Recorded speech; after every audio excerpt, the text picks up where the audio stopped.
Ladies, alam nyo ba, hindi lahat ng lalaki ay mga easy to get. Napakarami din ang mga pihikan at maseselan sa pagpili ng babae. Hello guys. So, ang topic natin for today, ito, mga uri ng babae na iniiwasan or inaayawan ng mga kalalakihan. So, kung interesado kang malaman ang mga ito, panoorin mo ang video na ito. So, without further ado,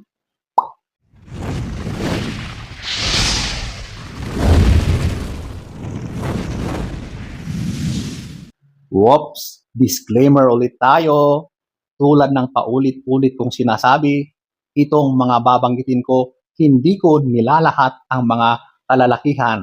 Kasi may mga lalaki rin na talaga namang walang pinipili. So, eto, ating aalamin ang mga inaayawan, iniiwasan na babae ng mga lalaki. So, at number 1, eto, yung gold digger. Hindi ko nilalahat, okay? Pero ito, yung isa sa talagang inaayawan or iniiwasan ng mga boys. Alam nyo ba, na napakasama ang tingin ng mga lalaki sa babaeng ganyan. Yung kapag nalaman ng isang lalaki na ang purpose lang ng babae na yan sa relasyon na papasukin niya ay yung kayamanan or yung pera ng lalaki, sobrang dismayado ang lalaki kapag ganyan. Talagang ang liit, ang baba ng tingin ng lalaki sa mga ganyang uri ng babae, sa totoo lang, okay? Ang lalaki kasi, ang matinong lalaki, tinitignan niya, pinipili rin niya, kinikilatis din niya ang babae bago niya ito seseryosohin. Seryosong usapan na, pero kung panandalian lang, no problem. Kung fling-fling lang, no problem sa lalaki yan. Basta kapag sa usaping seryosohan, ito yung inaayawan ng mga lalaki, yung gold digger. Okay? Kaya kapag may tendencies ka na ganyan or ganyan ang mindset mo bilang babae, baguhin mo na yan. Okay? Kasi kapag matino yung lalaki na yan, hindi ka niyan papatulan. Kung pinatulan ka man, yan lang ay panandalian. At hindi ka rin seseryosohin. Okay? So ayan po, ang number 1. Number 2, ito, yung sobra-sobrang materialistic.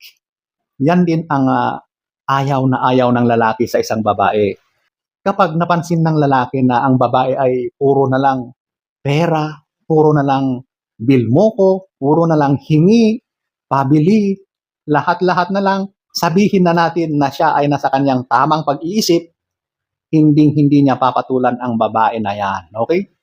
Kung may mga lalaki na pumapatol sa ganyan, sigurado na hindi rin yan magtatagal. Uubusin mo yung kanyang kayamanan, ganun ba?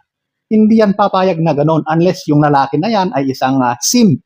Yung mga mahihinang uri ng lalaki, marami yan. Yung dinadaan lahat sa emosyon at hindi na kinukuha sa rasyonal na pag-iisip. Di ba? So, kapag binobola sila ng babae, ayan, bigay lang sila ng bigay, okay? Alam naman natin na sa panahon ngayon ay talagang napakarami na ang practical mag-isip sa ating mga kapatid na kababaihan. At magaling sila kasi tinitignan agad nila yung kakayahan ng lalaki. Kapag yan ay mahinang uri, walang kakayahan na mag-provide ng mga material, ng kaperahan. Hindi papatulan yan ng babae, lalong-lalo na sa panahon ngayon. Pero tulad ng sinabi ko, isa yan sa mga iniiwasan din ng mga lalaki. Yung sobra-sobrang materialistic na babae. So ayan po, ang number 2. Number 3, ito, yung high maintenance. So, nako, ang mga kababaihan pa naman sa panahon ngayon, karamihan ay naghahanap na sila ng talagang mataas ng lalaki na kayang-kayang i-provide lahat-lahat, di ba? Ganon yung karamihan na nasa mindset ng mga kababaihan ngayon. Kaya yung mga standards na rin nila ay sobra-sobra ng mataas. Kaya ang mga kalalakihan ngayon, wala na. Naiiwan at naiiwan sa baba. Dahil yung standards ng mga babae, sobra-sobra ng hindi na kayang abutin ng ordinaryong Juan. Okay? Pero, tulad ng sinabi ko, yung mga high maintenance na babae, yan din ang inaayawan ng mga lalaki. So, ang mga lalaki, kapag nalaman nila na ang babae ay sobrang mataas, ilag na yan. Hindi na yan magtutuloy. Oops, hindi lahat, okay? May mga lalaki rin na kahit alam nila na ang taas-taas ng babae, ay yun ang talagang pinupurso nila. At ito, yung mga alpha males. Itong mga alpha males, iilan lang ito sa population ng mga kalalakihan. Kokonting-konti lang ang mga ito. At yan, yung mga pinag-aagawan ng mga babaeng napakataas din ng pangarap. Di ba? Ang mga babaeng ito, nag-aagawan sila doon sa mga matataas na lalaki. At the end of the day, dahil kokonti lang yung mga lalaki doon, babagsak din sila sa baba. Ang bagsak din nila, yung hindi nila pinapangarap na lalaki. Ganun po yun. Marami na akong nakitang ganyan, yung mga sobrang matataas ang pangarap na lalaki, pero sa bandang huli, wala rin pala, di ba?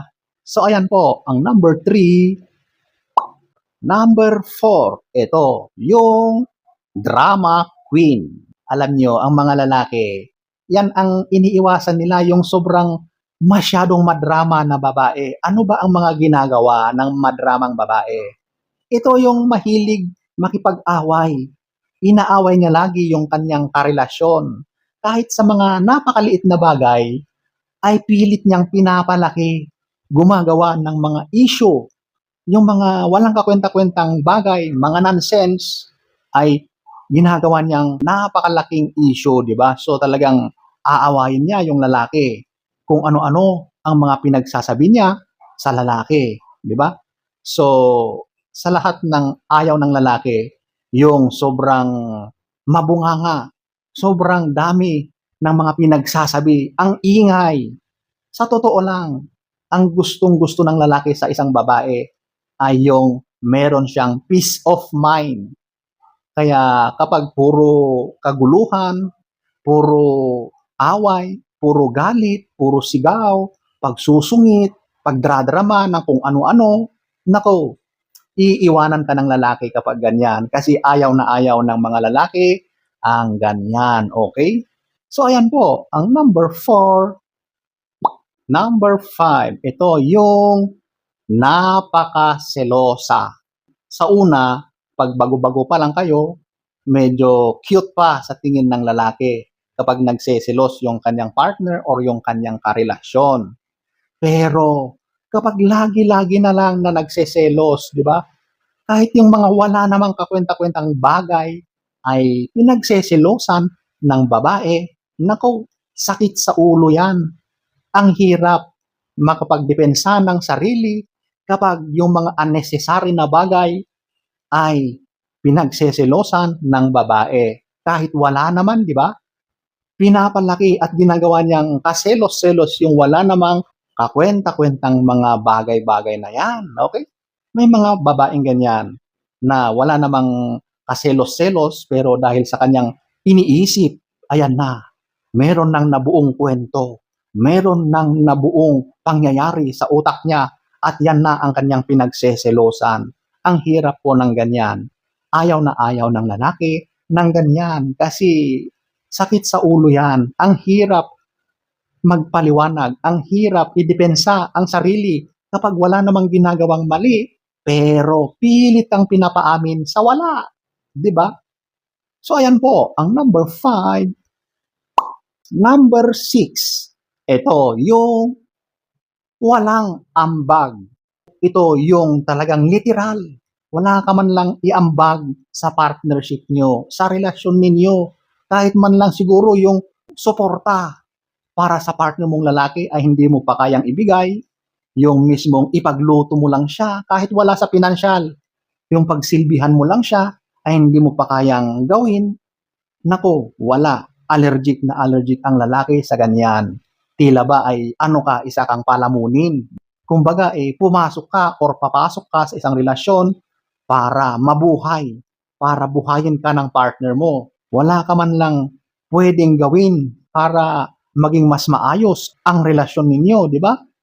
So kapag wala kang ambag or wala ka man lang maiambag sa isang relasyon, kapag napansin ng lalaki yan, na siguro nakikita niya na tamad ka, wala kang pangarap sa buhay, easy go lucky ka lang na babae, yung patambay-tambay ka lang, di ba? Papetiks-petiks ka lang din. Nako, ayaw ng lalaki rin ang ganyan. Parang sa lalaki rin, kapag tambay yan, ayaw ng mga babae rin yan. So, ganun din sa mga lalaki. So, ayan po, ang number 6. So, ayan po ang iilan sa mga inaayawan, iniiwasan na babae ng mga lalaki. So, sana ay nagustuhan nyo ang ating topic for today. Next story time, don't forget to subscribe.